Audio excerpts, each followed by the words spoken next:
Right, so if we do this in here, then we'll do that wheel bearing thing. So welcome to DocWob TV, episode 70 something. We're going to start doing some how-to stuff like I used to do in DBR back in the day with my doctor's coat on and all that stuff. There's only so much stuff I can show you. I'm not going to be showing you how to rebuild shocks and all that stuff because you need the tools. But a lot of the stuff you can do yourself. And if I show you how we've done it over the years, I've got 35 whatever years of doing this. So this is how I've either been taught or this is how we find it's best to do it. So if you've got a better way to do it, you knock yourself out, I don't care. So we'll start off with this wheel bearings today. Wheel bearings, they take a lot of abuse. They're in all the dust and all the mud and crap. And when you see how big they are, they're having a lot of work. So I've got an RMZ wheel. I'm just going to show you how to take the wheel bearings out, clean it all up, put some new bearings in, and that's basically it. So first job, friendly heat gun. Tied up in fucking... Let's get some heat into it. So you may want to fast forward this bit.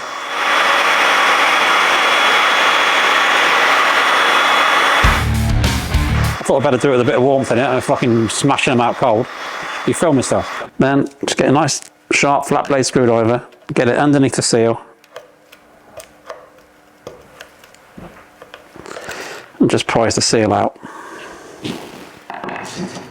Now a bit more heat, and you're aiming the heat on this surface. Try and get the hub just a little bit warmer. So then taking what is actually one of my favourite tools. This, believe it or not, is a push rod from a Caterpillar earth mover something. I got it from Archie Church, from MJ Church, and it was bent out of one of their things, but it is the perfect tool for this job. So what you need to do, in between the wheel spacers, there's a wheel bearings, there's a spacer which basically when you tighten the axle, it all tightens up on the centre.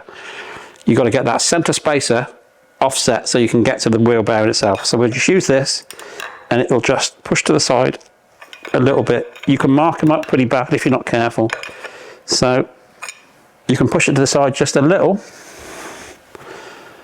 flip it over, and then using a sharper edge, this edge, get them in there on the inside edge.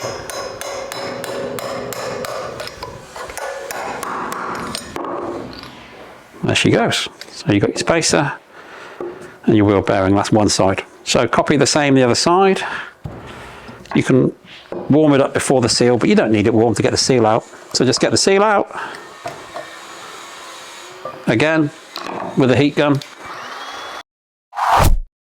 Okay, so you've got a bit of heat again in there. It's not crazy hot, you don't want to be getting it so warm. Now you've got the one side out, this side's really easy. So you take the nice sharp edge, go onto your bearing. That's your wheel spec, that's your wheel, that's all that's in there. So you now got to get yourself a nice clean rag, clean it all up, and I'll show you the bearings in 2 minutes.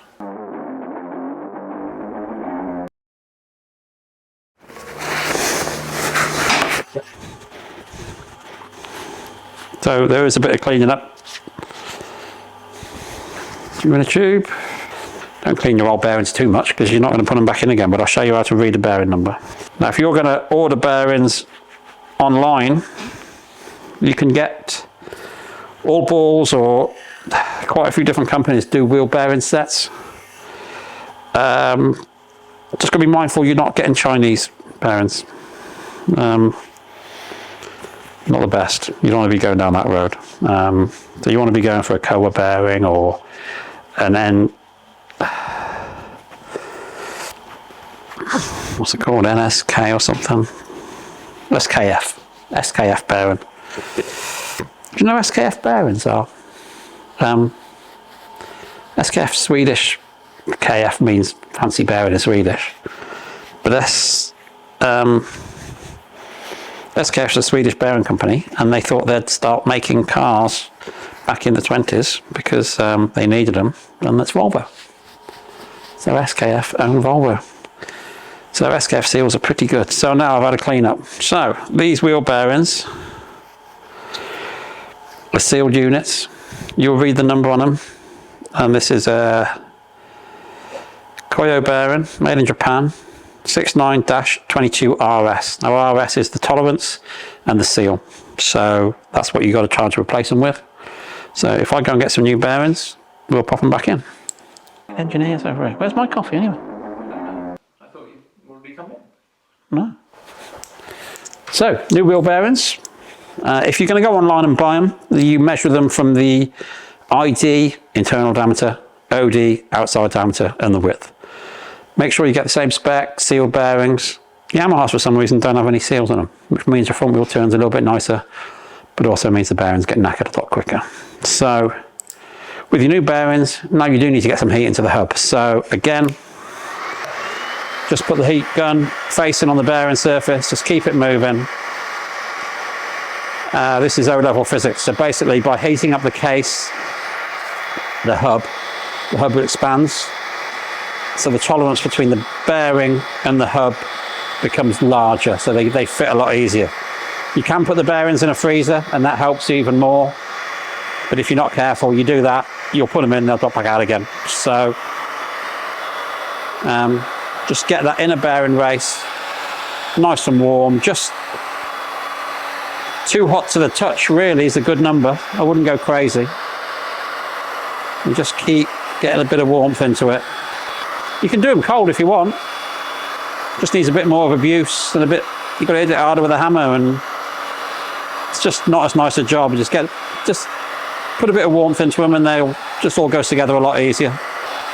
I do it standing upright like this, because if you do it on the bench, the heat goes down the hole and it'll burn the bench.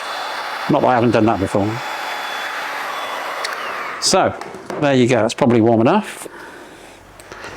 Get your bearing, these bearing sizes, so you can sit them in roughly where it's got to go. Then you can use a socket for this, but we use a bearing installer because we're good like that.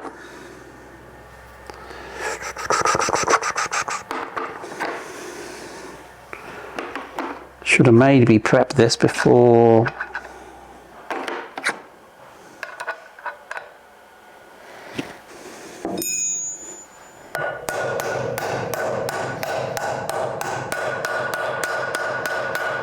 And you can hear when they hit home, because it makes a different sound.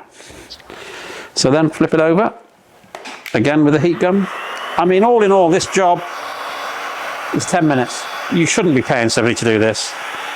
You don't need many good tools. Like that installer I use, just use a socket. 24mm socket or something that fits in slightly. You need to push on the outside of the bearing edge, not on the inside. So well and good knocking them out with that. You don't want to be pushing them back in with that. So just get a nice bit of heat into the hub. Haven't got to go crazy. You're not trying to warp it or distort it or anything silly. I say this is fairly basic maintenance, and there should be no excuse for failing scrutineering or having a wobbly wheel bearing, or you shouldn't be paying somebody to do it. This should be basic stuff. And they're not expensive. Only gets expensive if you damage your hub when you're putting the bearings in. So that's probably enough. Lay out a nice flat surface. Do not forget to put this in. Only because I've done that myself. You drop your bearing in. Again, with your bearing installing tool.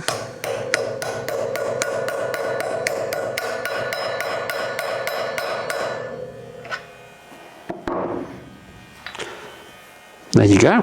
And then your seals.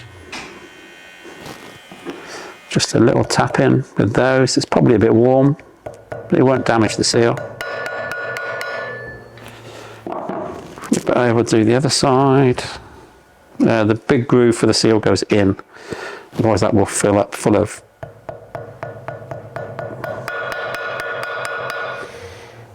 and then a little bit of grease just on the inside of the seal, so it goes together nicely.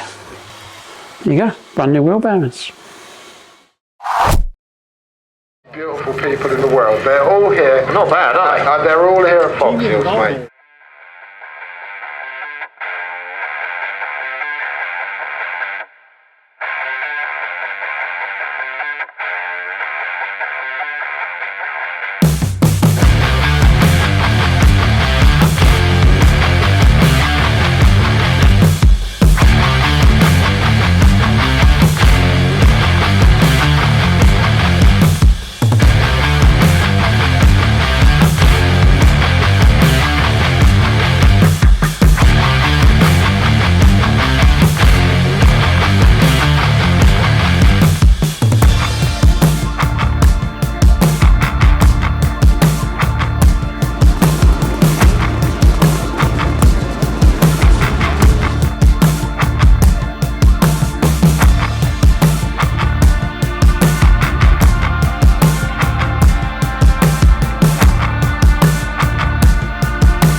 do one video of 15 minutes. Okay. So that's it. New wheel bearings installed, seals all cleaned up, your centre spaces in place.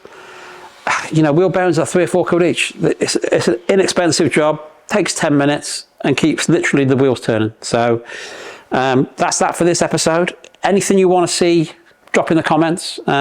We've got an idea. We've got 10 or 15 things, you know, how to fit seat covers and graphics and brake pads and clutches, 2-stroke pistons even, we can do those. Steering bearings, we can show you all the ins and outs of that stuff.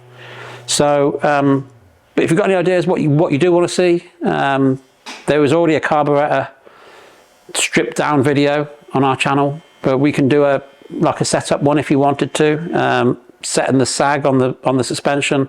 These are all basic things that you should really know yourself. You don't want to be paying people to do it. So let us know in the comments. We'll keep making the videos, and thanks for watching. Like and subscribe, etc.